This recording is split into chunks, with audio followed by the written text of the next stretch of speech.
A very good afternoon and thanks for joining us on the news at this hour. My name is Joy Ken Abakuya. A quick reminder that you can follow this news on our social media handles, Nta Lagos Channel 10 on Facebook and YouTube.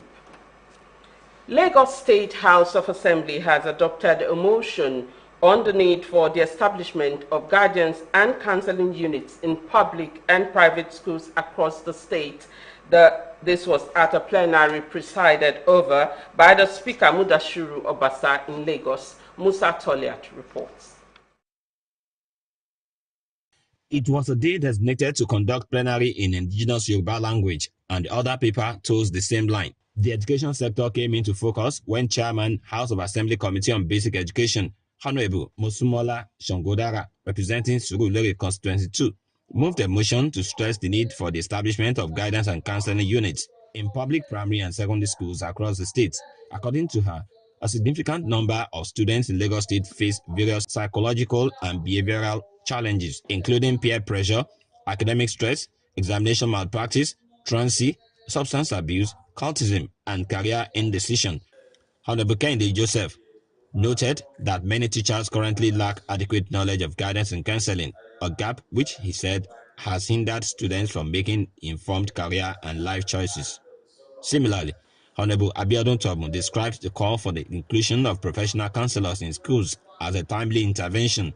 Honorable Musbau Aina added that the presence of trained counselors would assist in monitoring students' personal development and provide support to parents as children spend a greater part of their time in school. In his contribution, Honorable Solomon Bonu stressed the importance of getting accurate data to identify the required number of counselors per school.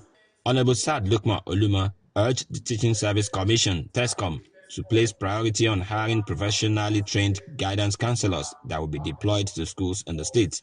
After extensive deliberations, Speaker Mudashiru Obasa called on Lagos State Governor Babajide Sanwo-Olu to direct the Commissioner for Basic and Secondary Education to establish functional guidance and counseling departments in public and private schools across the state. He also directed that private schools should be made to comply with the House resolution, while urging the Ministry of Basic and Secondary Education to organize continuous training and capacity building programs for counselors to keep them updated with modern practices. In Lagos, Musa Toliat, NTA News. Music artist whose stage name is Steady Boy has been arrested by the NDLEA operatives while attempting to take delivery of a large consignment of loud, a strain of cannabis. Salwa Khalil Ibrahim reports that operatives also uncovered a laboratory where Colorado, a systematic strain of cannabis, is being produced in Lagos. This is the residential building located at an estate in Lagos, where large quantities of freshly cooked Colorado and various precursor chemicals for drug production are being produced. Owned and operated by a 30-year-old who is now in custody. In another operation in Lagos, NDLEA operatives raided the enclave of a 25-year-old drug dealer in Mushin, where 16 compressed blocks of Ghana Loud, a strain of cannabis, as well as designer sachet and bottles of Colorado were recovered from him. 1 of 16.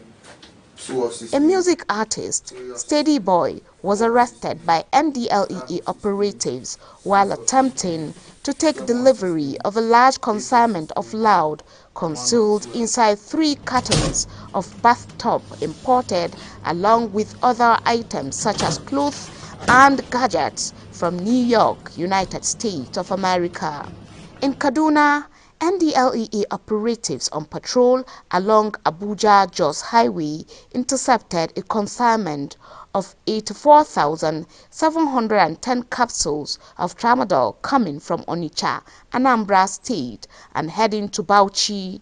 A follow-up operation in Bauchi led to the arrest of the 27-year-old recipient. 3 suspects were arrested at Abeokuta, Ogun State, after a team of NDLEA officers tracked their movement from Benin Republic and eventually intercepted their boss with a total of 1,779 kilograms skunk recovered from them. In Abuja, Salwa Khalil Ibrahim, NTA News.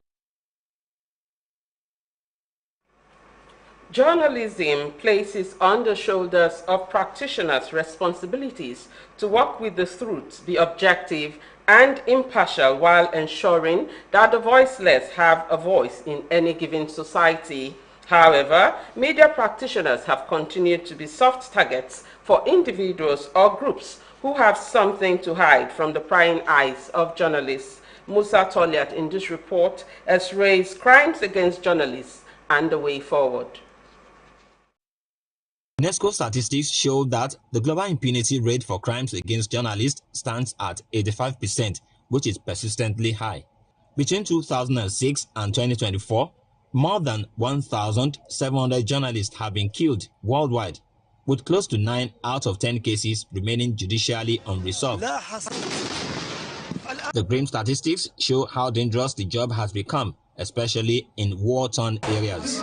2nd November every year is therefore a day set aside by UNESCO to highlight needless attacks on journalists and the need for governments across the world to do more to protect them. The truth is bitter. Nobody wants his shady deals to be exposed, and that's what the media does. Sadly, practitioners have continued to grapple with state actors who have become main perpetrators of crimes against journalists. No society can do without media. We must communicate. Even this same media that government brutalizes are the same media that they also use in canvassing their programs, their policies to the people. So why must, when it is convenient for you, you pally us, when it's not convenient for you, you come attacking us and you come also brutalizing us. It's not only government, even the individuals who journalists are also advocating for should not do something that will affect the practice of journalism. We've had instances where journalists have been attacked on the streets. We've had incidences where police officers, just round up journalists alongside protesters or hoodlums sometimes. We've had cases where some police officers shoot canisters of tear gas to where journalists are doing a protest. They will detain some people illegally without concrete evidence. And because many of these things go unpunished, we have so many cases that we will not even see to the end of the case. The 1999 Constitution does not specifically provide for the protection of journalists, but Section 39, subsection 1 grants freedom to receive and impart information without interference. We have what we call shrinking freedom. The freedom that journalists have and the public is shrinking. Every day what is guaranteed for us in the Constitution is not being allowed. And that is not right, because we are in a democracy and this is the time that you have the best of freedom. There are stated laws when it comes to protest that police and other security operatives are supposed to go by in terms of protecting journalists. If security operatives, particularly police officers, flout these laws or orders, they should be punished by the law. Violence against journalists are also not gender sensitive. We have a lot of young women journalists, they complain of being harassed online. There are so many threats coming. Personally, I've gotten some threats many years back. We need our government and other stakeholders to do more in terms of protecting media practitioners. As the world marks International Day to End Impunity for Crimes Against Journalists, the call for stronger accountability, deterrence, and better protection for journalists gets louder by the day. It's important that the judiciary should not compound the problem by cooperating with the law enforcement agency to detain journalists unnecessarily. Just imagine if we don't throw spotlight to some of these issues. It is the spotlight we have thrown to some of these issues. That's why we are seeing the changes we are seeing. And when you and I, like this report is bringing this issue into the front burner, we don't know how many people in authority that was. We will take a short break now for some messages. Stay tuned for more reports when we return.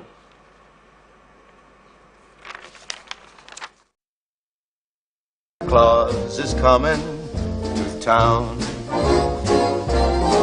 It's Christmas season, a time to spread love, jolly, and be merry. Where would you love to be? Worry no more. It's happening here at the Nta Lagos Channel 10 Christmas Family Fun Fair.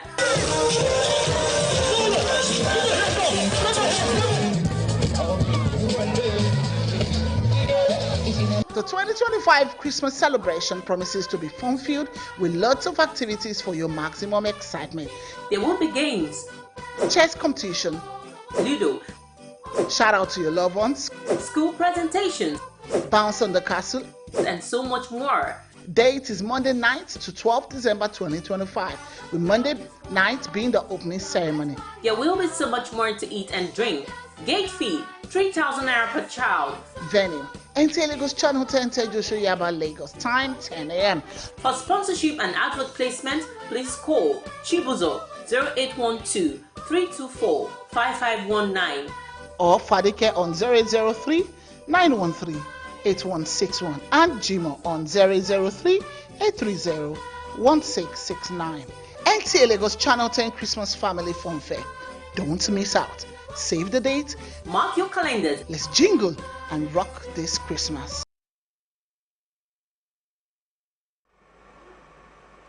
Thanks for staying tuned. In a rapidly changing economy, private sector remains the engine of growth, innovation, and job creation, but sustaining the momentum requires continuous collaboration between government and industry leaders. That partnership took center stage in Lagos as the Minister of State for Finance, Doris Uzoka Anete, led the maiden edition of the federal government's Government-Private Sector Dialogue Series, themed Southeast Finance and SME Growth Roundtable. A high-level dialogue brought together government officials, business leaders, and entrepreneurs from the Southeast with a shared goal to make it easier for enterprises to grow and prosper. Over the years, we only saw it in TV, that 150 billion is being budgeted by government. We only see it in pages of newspaper. It never gets to us. This is the first time government is telling us we will be part of it. On the issue of the tax, actually is where we are concerned, because an average trader did not in any way understand the current tax reform. The focus should be more on project finance rather than corporate finance. Convener and Minister of State for Finance, Doris Uzoka Anite, explained that the dialogue was created to make government more responsive by listening directly to entrepreneurs and addressing their challenges. She added that under President Bola Tinubu's leadership, government is determined to build an economy where businesses not only survive but succeed. Under the leadership and influence of President Bola Tinubu, we are convening this dialogue to make government more present, responsive, and accountable, to move closer to the people, to listen, to understand, and to act. Because at its core, the work of government is to serve the people, not in words but in deeds, not from a distance but through genuine partnership. The Minister of Finance and Coordinating Minister of the Economy, Wale Edun, highlighted the administration's ongoing reforms in tax and trade facilitation. The dialogue that you asked for, I can assure you, will play a big role. There needs to be dialogue, there must be dialogue. Even the feedback that we are hearing here today is telling us that there's need for more explanation, more clarification, and when it comes to major reform, it's all about the timing, it's all about the sequencing, and as you say, it's all about the consultation. Participating government agencies outlined various support programs and incentives designed to help businesses grow. The dialogue concluded with a renewed commitment to strengthen public-private collaboration. Power generating companies in Nigeria have lost more than 2.3 trillion in the last 12 years due to stranded electricity that could not reach consumer as a result of grid and operational bottlenecks.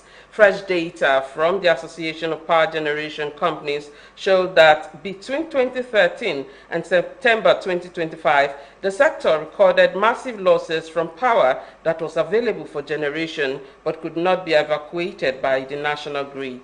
The association's managing director, Joy Ogaji, revealed that over 2,000 megawatts of power remain stranded annually, despite generation firms routinely declaring between 6,000 and 7,000 megawatts of available capacity, while the grid only evacuates about 4,500 megawatts. The report indicates that in 2016 alone, Nigeria lost over 273 billion naira as 3,800 megawatts went unused, the highest on record. Although the figures have slightly improved since 2021, more than 119 billion was still lost to stranded capacity in the first 9 months of 2025. Experts say the persistent grid constraints continue to weaken the electricity market and stall investment in the power sector. And that's the news at this hour. Thank you so much for watching. Do remember to join us at 4, 7, and 9. My name is Joy Ken Abakoya. Thank you for watching.